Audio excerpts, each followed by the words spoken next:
if you want to examine multipolar neurons, it is best to see a section of the cerebrum and focus on the outer layers, which is your gray matter. Okay, because if you go inside in this area, this is already your um, white matter. Okay, so you can see that in the gray matter, if we go into high magnification, we can already clearly see the soma or cell bodies of your multipolar neurons. Okay? So we can already see the multiple processes or neurites coming off from them. Of course, it's quite difficult to ascertain whether that process or neurite is a dendrite or an axon, but more often than not, this would be your dendrites because if it is an axon, it should not have the dark staining or the nasal bodies in it. Okay? So again, this would be your multipolar neurons. Okay? Because they have more than two processes coming out of their cell body.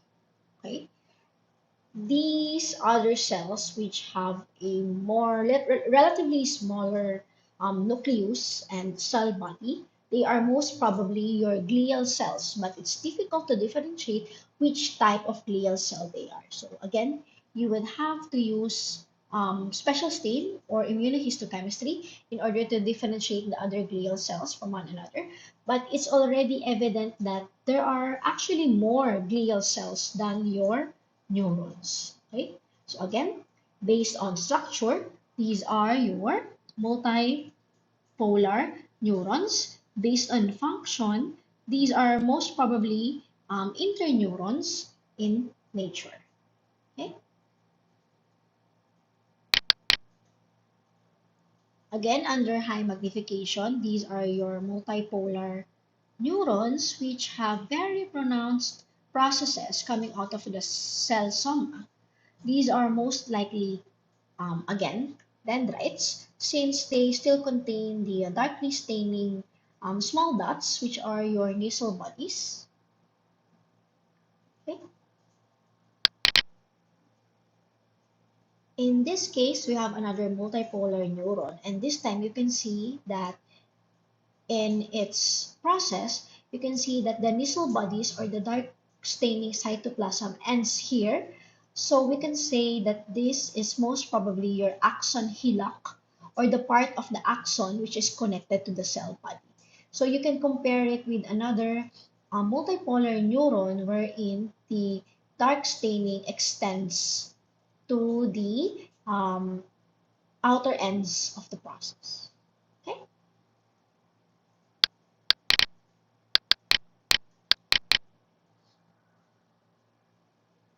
Under 100x, you can see the junction between your gray matter, which has a lot of cell bodies or soma, thus rendering it to have a grayish gross appearance, versus your white matter, where you can see that there are not much cell bodies of neurons. Instead, you would have these little dots, which are most likely the cell bodies or the nucleus of your oligodendrocytes. Okay, so again, if you would have your bigger, more plump neuron cells, then you can say that this area is your gray matter and then this area is your white matter. In higher magnification, you can see that the white matter has less or almost no cell bodies in it because it's only the axons of your neurons that go into the uh, white matter. So here are your most likely your oligodendrocytes, and everything here would be your neuropil, and the neuropil is composed of the combinations of different processes from your different nervous tissue cells, may it be glia or neuron. Okay? So again, the neurons in your white matter is here, or the cell body, and then their axons would somehow go in this area.